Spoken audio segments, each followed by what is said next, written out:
This is RTV6 News at Noon, working for you. We want to welcome you in here, this News at Noon. I'm Lauren Casey with Todd Clausen. We're going to get right down to it because this is the big story of the day. It's the weather right now. Todd, you're saying this is kind of the calm before another storm. You know, round two is getting ready to come in. It's probably going to put down just as much snow in some areas as the first round did yesterday. One little caveat with this one is some warmer air in southern locations is going to bring some rain in as well. But here's what's going on right now on Live Storm Team 6 radar. Just a few flurries in and around the metro area. That's not going to cause any issues, but as we expand out, here comes the steady batch of precipitation, and this band of dark blue here, that is some very, very heavy snow, and that is going to track right through a portion of central Indiana. The band's probably only about 30 miles wide, and so there's going to be about a 30-mile band of snow here that's going to put down some pretty significant accumulation, and right now it looks like it's going to be along I-70 to maybe just south, and that's why the National Weather Service is bumping up the winter weather advisory to a winter storm warning for all the counties you see here in pink. It's a winter weather advisory still for all the other locales. But look at temperatures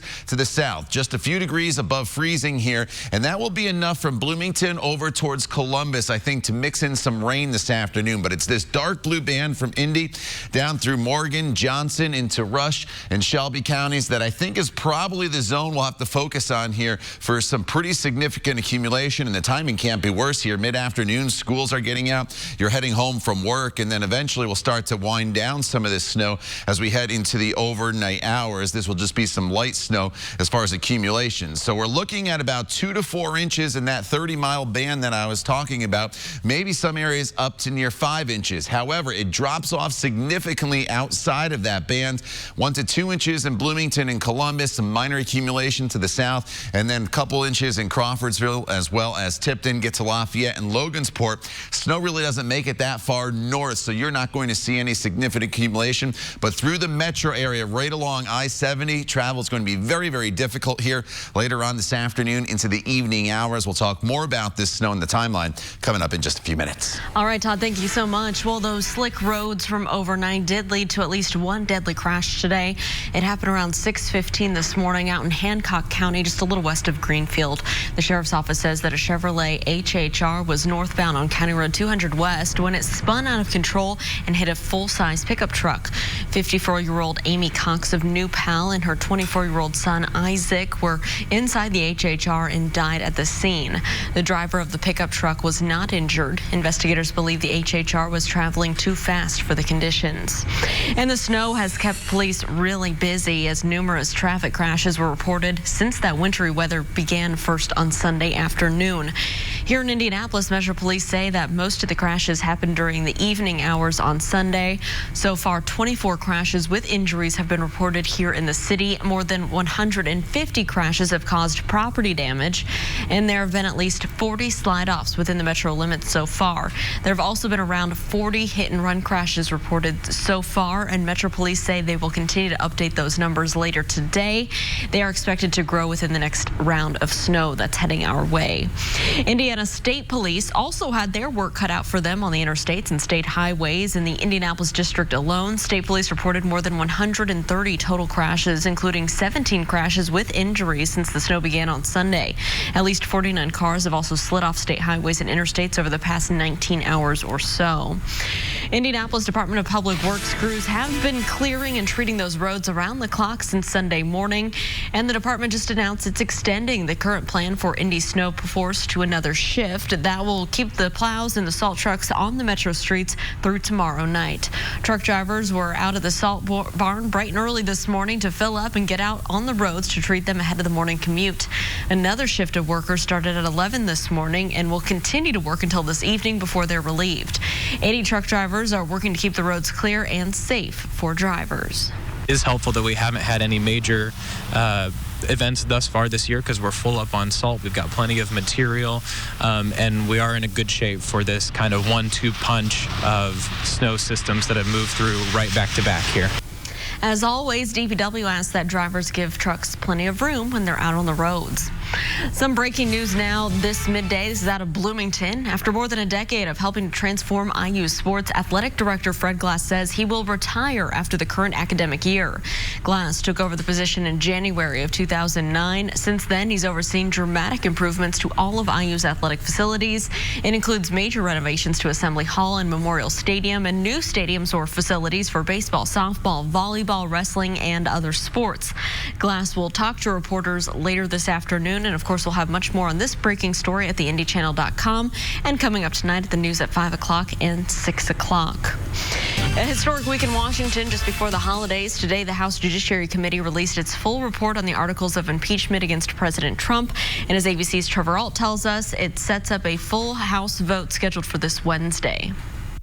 With the full House set to vote this week on whether to impeach President Trump, today the House Judiciary Committee released its 658-page report detailing their case for 2 articles of impeachment. The report says the president betrayed the nation by abusing his high office to enlist a foreign power in corrupting Democratic elections. While House Democrats see the case against the president as clear-cut and look ahead to a trial in the Senate, some leading Senate Republicans are already forecasting an acquittal before the trial has even started. I am clearly made up my mind. I'm not trying to hide the fact that I have disdain for the accusations in the process. Democrats are now slamming those Republicans for saying they're coordinating with the White House and arguing senators are supposed to render impartial justice during a trial. And here you have the majority leader of the Senate, in effect the foreman of the jury, saying he's going to work hand in glove with the defense attorney. This weekend, Senate Minority Leader Chuck Schumer writing a letter outlining his party's offer for what he calls a fair bipartisan process, pushing for testimony from White House officials like Acting Chief of Staff Mick Mulvaney and former National Security Advisor John Bolton, who have direct knowledge of what happened in Ukraine but refuse to participate in the House investigation. I hope that the senators will insist on getting the documents, on hearing from the witnesses, on making up their own mind. And some House Democrats are urging Speaker Pelosi to name former Republican Congressman Justin Amash as one of the impeachment managers. They hope having a conservative independent argue the case in the Senate will appeal to a broader section of the public. The latest polls still find the public is split on impeachment. 47% in favor, 48% against. And in the House, even some Democrats aren't on board with impeachment. Some of them up for re-election in red districts are undecided. And one who is opposed to impeachment is considering switching parties. Trevor Ault, ABC News, Washington. If you use PayPal, be careful of that platform. To make sure the payment in the platform is legitimate, that is. Just after the break, we'll show you a lot of scammers are using PayPal's name to try to steal your money. Todd. And Lauren, winter storm warnings will go into effect here at 2 o'clock across a good chunk of central Indiana, including the city of Indianapolis. You see the steady precipitation getting ready to move into the state. This will be a little more of a wintry mix, though, for some of you. We'll detail the accumulations and the timeline for you coming up in your Storm Team 6 forecast. You're watching the news at noon right here on RTV6. Christmas Light Bite tonight on ABC. Time now for an RTV6 Consumer Alert. Joining me in studio today is Tim Maniscalco with the Better Business Bureau. And Tim, we have a warning today for all the folks out there who use PayPal. The scammers are kind of getting around their system, right? Yeah, this is an interesting one. You're going to go online and you're going to buy something. You're going to get a notification that, hey, the item is shipped. You're going to get a tracking number, just like you normally do with any sort of purchase that you do online. But it's never going to arrive. And you're going to go, okay, wait a minute here. I've never got this. And you're going to go back to PayPal. And you're going to say, gee, I bought this, but the package or the item never arrived. And PayPal's going to look into that, and they're going to say, but, hey, we've got a tracking number. We've got it where it was delivered. I'm sorry, you're out of luck. We can't give you your money back. So I don't know where the packages are going, but you know, they meet all the requirements that PayPal has in order to have something that you get your money back for, and PayPal's going to say, hey, they did everything right. Yeah, this is not our problem. Yeah, you got your package delivered, at least according to the paperwork it says so. So it's an interesting way to kind of get around that and for people to rip you off. So just, you know, research the retailer, know your rights, confirm that the site has real info on it, and once again, they are always offering these items at below market costs. So if that's the situation, be very, very careful before you buy it, because it's probably something where they're going to try and, rip you off and take your money and get around the system. All right, Tim, thank you so much. This has been RTV6 Consumer Alert.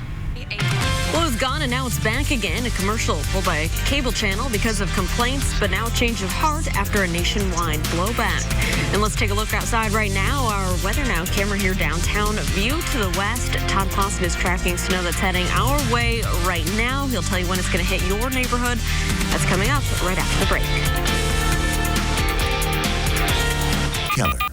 Keller and Keller.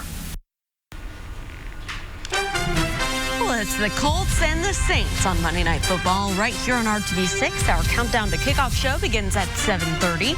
Sports director Dave First, Brad Brown, and former Colt Brian Diem will discuss the big matchup. The Colts and the Saints kick off at 8:15. It's all tonight right here on RTV6. Well, it made its original move after complaints from conservative viewers, but now the Hallmark Channel got many more complaints after it pulled a commercial featuring a same-sex couple.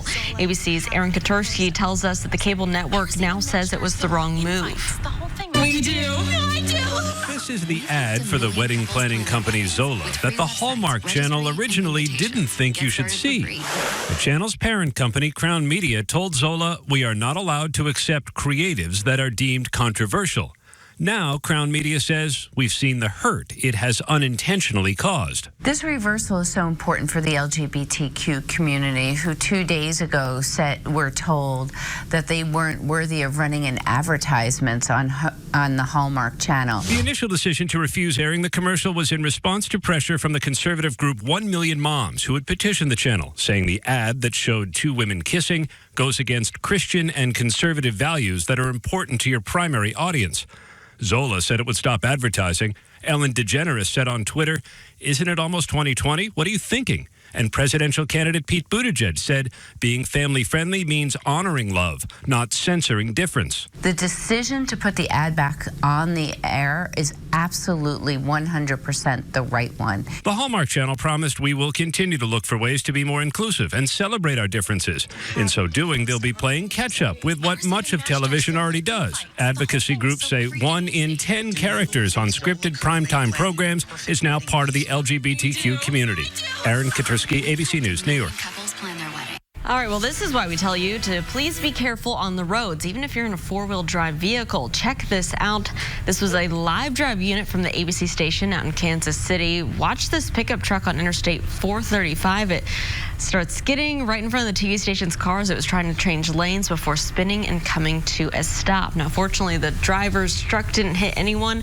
Everyone is okay, but if you're a little relieved that you got to work today, you're going to have to try and get home because another round is coming, and the timing's not great with the evening commute. No, I said all morning long, this morning we were just dealing with what's on the ground already, and the crews did a great job getting it up overnight. This evening commute, it's going to be a rough one, I think, all across central Indiana, as we are expecting a heavy band of snow to make its way into the area. That's why the impact level is high on this Storm Team 6 alert day.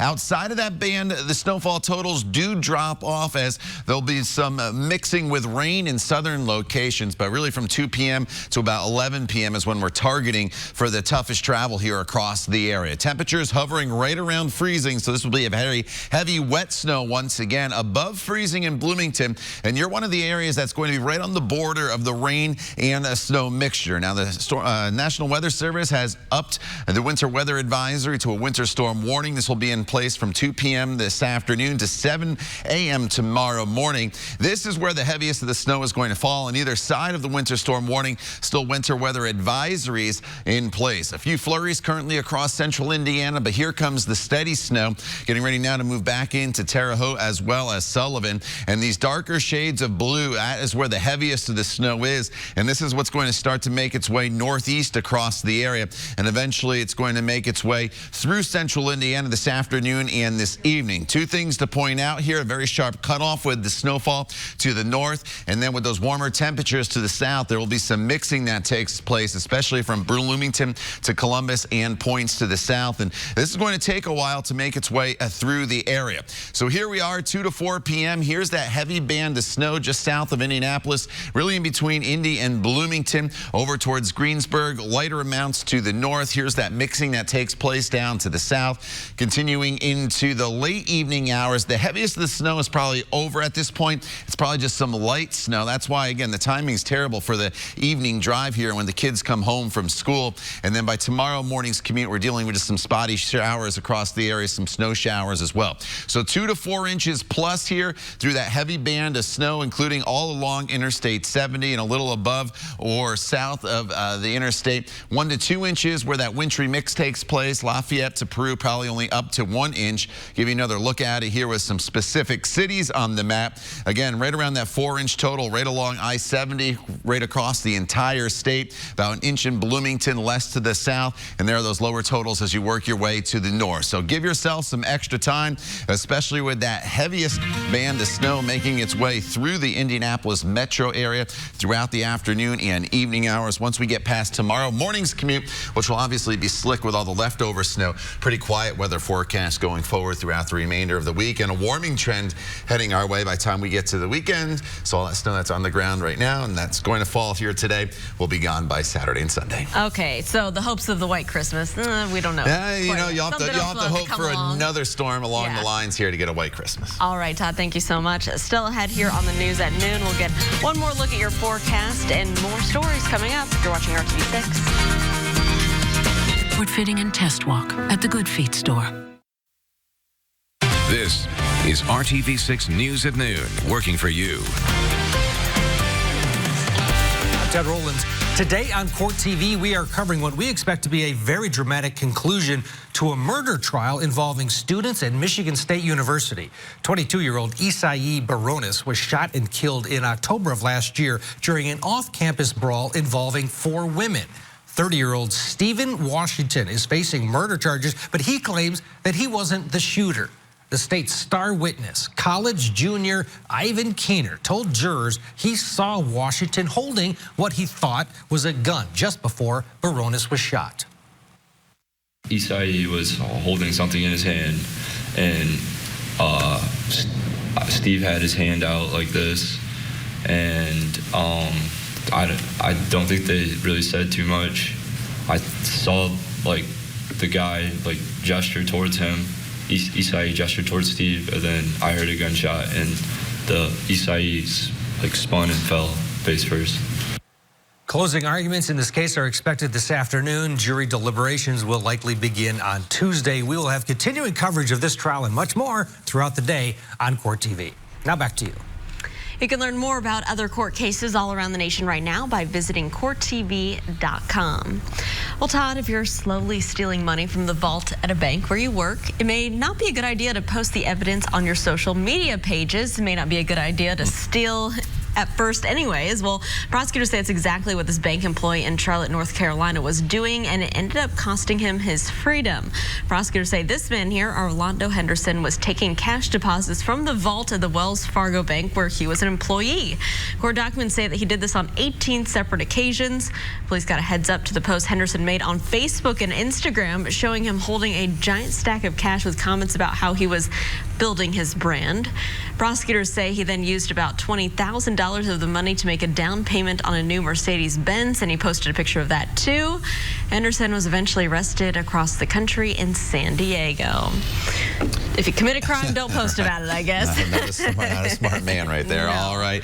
Outside, we're watching the snow move back into the area. It's going to be heavy here from about 2 o'clock through the evening drive, so be aware of that. We're looking at probably about 2 to 4 inches right along I-70, maybe a little bit more. Where it mixes to the south, we'll have a little bit less, and then to the north, the totals will drop off pretty quickly as well. As you work your way up towards Lafayette and Logansport, you kind of miss out on this round, but through Terre Haute, Greencastle, Indy, over towards Richmond, down through much of Johnson County. Again, a lot of heavy snow. It's going to be that wet, sloppy snow too, so that's going to impact things. Tomorrow's a much more quiet day with a high of 31. And Todd, we're just hearing that Lebanon schools, they are releasing early, and that may be the case for a number of districts as that weather moves in. I think that's probably a pretty smart bet. All right, so we'll keep you updated on the RTV6 app. Be safe out there today.